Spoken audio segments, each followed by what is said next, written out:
Parashat Shemot.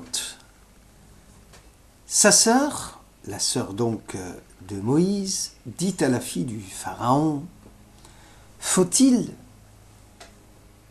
aller quérir une nourrice parmi les femmes hébreux qui puisse allaiter cet enfant ?» La fille du Pharaon lui répondit alors, « Va !» et la jeune fille alla quérir la mère de l'enfant. Cette femme prit l'enfant, l'allaita, l'enfant devenu grand, elle le remit à la fille du Pharaon, et il devint son fils. Elle lui donna le nom de Moshe, disant « parce que je l'ai tiré des eaux ». Or, en ce temps-là, Moïse, ayant grandi, alla parmi ses frères et fut témoin de leur souffrance. Il aperçut un Égyptien qui frappait un Hébreu. Un de ses frères, il se tourna d'un côté et de l'autre, et ne voyant paraître personne, il frappa l'Égyptien et l'ensevelit dans le sable. Voilà ce que nous dit l'Exode au chapitre 2, versets 7 à 12. Rachi, le célèbre commentateur de Troyes, à propos de Moïse ayant grandi, dans le verset précédent nous fait remarquer le commentateur, il fait mention de l'enfant devenu grand. Pourquoi cette répétition Moïse ayant grandi ? Selon Rabbi Yehuda, la première citation concernait la taille de Moïse et la seconde, la nomination de Moïse à un poste important dans le palais du Pharaon. Donc grandir dans les deux sens du terme, soit par le physique, soit par la spiritualité et la morale. Moïse se retrouve donc investi de pouvoirs importants qui logiquement doivent l'aider à soulager la souffrance de ses frères. Or Moïse, et c'est ça sa grandeur, décide d'enfreindre la loi en tuant l'Égyptien et en mettant fin ainsi à ses prérogatives princières. Peut-on dire que Moïse n'a pas réalisé la gravité de son action ? Est-ce qu'on peut soutenir une chose pareille ? Rachi dit, ne voyant paraître personne, Moïse a pesé sa décision en fonction des générations à venir.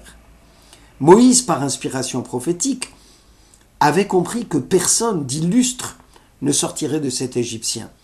Aussi décida-t-il de l'éliminer. Or Moïse a-t-il pris en considération le risque majeur qu'il fait courir à ses frères hébreux ? A-t-il examiné avec attention s'il était plus sage d'agir en ayant la confiance du palais plutôt que l'inverse ?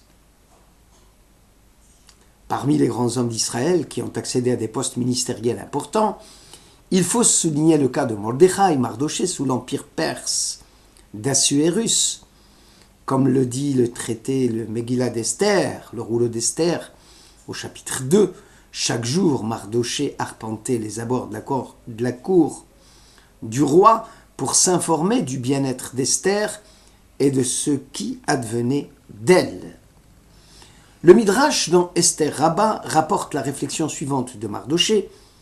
Comment est-ce possible que Esther, l'épouse juste, soit souillée par Assuérus l'incirconcis ? En réalité, une catastrophe imminente s'apprêta à s'abattre sur Israël, et Esther sera un jour le recours ou le secours profitable dont Israël aura besoin. Apparemment, l'approche de Mardoché semble être à l'inverse de celle de Moïse. Puisque ce dernier, par une réflexion délibérée, a concédé tous les privilèges royaux qui lui appartenaient, pour mieux saisir la motivation de Moïse, essayons d'examiner ce que dit le Talmud dans le traité Shabbat 97a.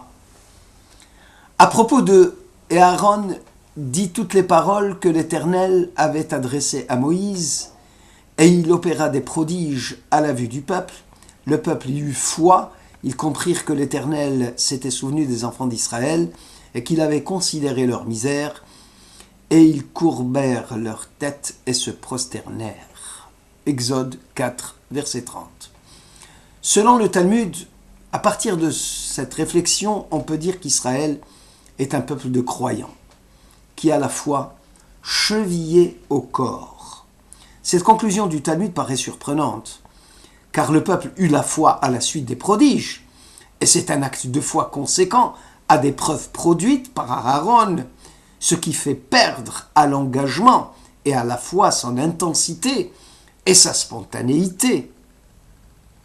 En fait, penser l'ultime, s'envoler vers l'invisible, n'a pas besoin de preuves. Les preuves ne font que conforter l'homme de foi dans son intention première. Car le croyant a appris à voir les miracles qui l'entourent chaque jour.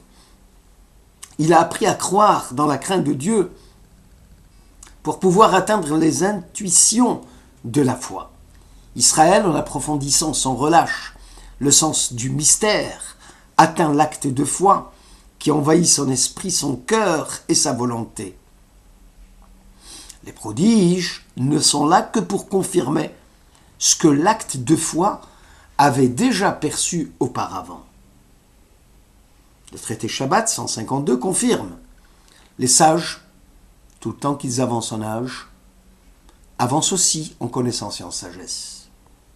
Par contre, les ignorants, au fur et à mesure qu'ils vieillissent, voient leurs idioties s'accroître.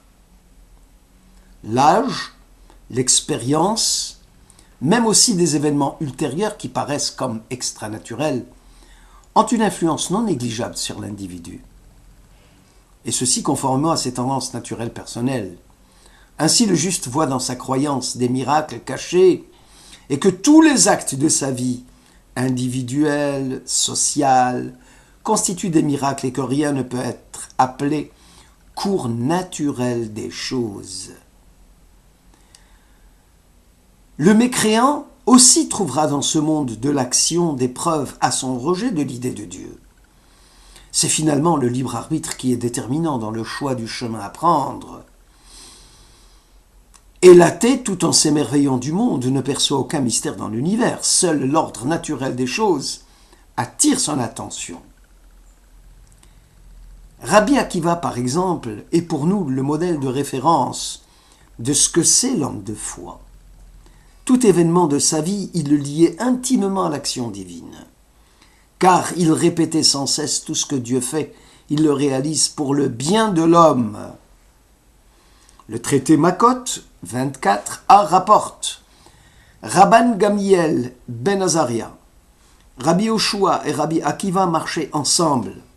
Lorsqu'ils entendirent le bruit au lointain d'une brigade romaine, ils se mirent à sangloter. Seul, le grand maître Rabbi Akiva se mit à rire. Ils lui demandèrent: pourquoi ris-tu? Il leur répliqua: pourquoi pleurez-vous? Ils répondirent: vois ces idolâtres qui se prosternent devant les idoles, qui offrent de l'encens aux astres du ciel et qui vivent dans la quiétude, alors que nous autres juifs assistons à la destruction par le feu de notre temple. Comment pouvons-nous résister à l'envie de pleurer? Rabbi Akiva les consola. C'est justement pour cela que je ris. Si déjà Dieu, avec ceux qui lui transgressent sa volonté, agit de la sorte, a fortiori qu'il agira aussi bien, sinon mieux, avec ceux qui accomplissent sa sainte volonté. Le cœur, centre de notre être, est le fondement des sentiments humains qu'il transmet au cerveau et à la conscience, qui vont agir en tant que gardiens du sens moral fondamental, puisqu'ils nous orientent et nous dirigent vers des buts élevés.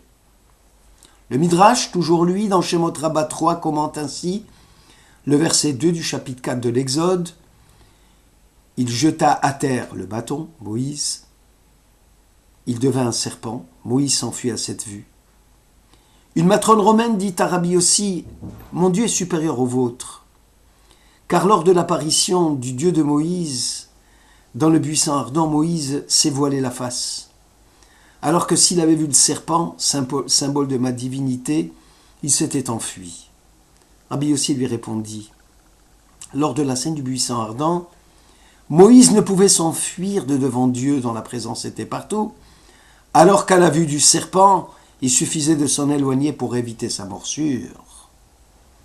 Cet exemple illustre le raisonnement fallacieux de la matrone qui voulait déduire sa conclusion de la Torah elle-même, puisqu'elle s'était mise en quête de quelque chose et semble avoir trouvé. Alors que Rabbi Yossi tire une conclusion à l'opposé de celle de la matrone. Décidément, le courant magnétique avec ses aimants et les phénomènes qui s'y rattachent n'attire que les objets sur lesquels il produit un effet de courant électrique continu. Revenons à la foi des enfants d'Israël. Les miracles produits par Moïse et Aaron ne diminuent en rien la puissance et l'engagement d'Israël. Le sens de la réalité de Dieu ne se trouve pas dans les prodiges, ni dans les concepts insipides. La sensibilité à Dieu est donnée à un cœur brisé, à un esprit qui dépasse sa propre sagesse. Israël ressent la présence de Dieu, mais ne peut saisir l'essence de Dieu. Israël aspire à connaître le transcendant et à percevoir sa main puissante qui agit dans le monde. Conformément au verset, le Seigneur lui dit encore « Mets ta main dans ton sein ». Il mit sa main dans son sein, il la retira, et voici qu'elle était lépreuse, blanche comme la neige. Rachi commente « Dieu signifie clairement à Moïse qu'il vient de faire de la délation sur le compte d'Israël, puisqu'il soutient que le peuple ne va pas le croire. Or, la sanction biblique de la délation n'est autre que la lèpre. Eh bien, s'ils n'ont pas croyance en toi, s'ils sont sourds à ta voix du premier prodige, ils devront céder à la voix du dernier. » Rachi commente « Lorsque tu rapporteras aux fils d'Israël que tu fus atteint de lèpre pour avoir médit d'eux, alors ils auront foi en toi. » Dieu semble promettre à Moïse que le peuple aura foi en lui lorsqu'il leur dira qu'il a subi l'épreuve de la lèpre. Et ce, à cause d'eux. Ce qui signifie l'amour intense que Dieu porte à son peuple et qu'il n'accepte aucune critique à leur endroit. Pourtant, même si Moïse est très proche des fils d'Israël, il n'a nullement le droit de leur porter un préjudice moral en les accusant d'être des incrédules. Seul Dieu s'arroge le droit de tenser, de juger, de sanctionner. C'est l'amour de Dieu qui était le seul rayon de lumière qui avait lui dans les ténèbres du creuset égyptien. Aussi les fils d'Israël auront foi au dernier signe envoyé par Dieu, sans jamais voir de signe. Alors la foi est d'abord confiance. La foi, la émouna, c'est crédit. La émouna, c'est loyauté. La émouna, c'est engagement. Croire, c'est contre l'apparence. Exige un degré de confiance, au moins égal à celui que produirait une démonstration mathématique, et surtout même lorsque la raison n'y saurait donner un quelconque appui. La foi, la émouna, n'est pas une simple croyance, car celle-ci conduit à la crédulité et au sommet de l'esprit, alors que la foi se présente comme une croyance consciente d'être croyance et qui repose sur des principes qui engagent une décision de volonté. L'esclavage d'Égypte fut la conséquence d'un manquement à la foi. Abraham, au courant de l'héritage du pays de Canaan, exigea cependant une preuve de Dieu. « Comment saurais-je que j'en serai possesseur ?» dit-il dans la Genèse 15. Cette lacune dans le langage sera chèrement payée plus tard et rachetée par 210 ans d'exil des fils d'Israël. Cette insuffisance dans la foi sera réparée par un tikkun qui consiste à croire sans preuve, à admettre l'ultime sans démonstration aucune. Aussi Moïse, l'homme de la Emouna par excellence, en tuant l'Égyptien, prendra une décision bien calculée, puisqu'il cherchait à extirper du cœur de ses contemporains toute idée de rédemption par voie naturelle, comme une révolution d'esclaves contre leurs anciens maîtres. Son statut social chez le pharaon n'entrait plus en ligne de compte, dès lors que l'objectif à atteindre est d'amener les fils d'Israël à tourner le regard vers Dieu et non vers un homme politique bienveillant, fût-il Moïse lui-même. Aussi l'esclavage égyptien était le creuset de fer dans lequel va se former la nation juive. C'est ici que la croyance du peuple va se forger, non pas comme simple admission intellectuelle, mais engageant la personnalité tout entière d'Israël. Liaison existentielle avec l'absolu, une adhérence parfaite à la divinité. La foi, ici, la émouna, se traduit par une plénitude de l'être. Elle permet l'achèvement de toutes les virtualités de l'être. La Emouna engendre une expansion complète de la personne. Elle s'affirme par une indépendance totale à l'égard des hommes. Et en rompant, si peu soit-il, la relation de dépendance confiante qui l'unissait à Dieu, Abraham se plaçait-il lui-même sous l'autorité des hommes? Est-ce qu'il n'ouvrait pas la voie à la servitude dont ses enfants allaient être l'objet, en contribuant à rompre le lien fondamental qui doit unir l'homme à Dieu? En tout cas, ce manquement fut chèrement payé, 210 ans d'exil. Shabbat Shalom.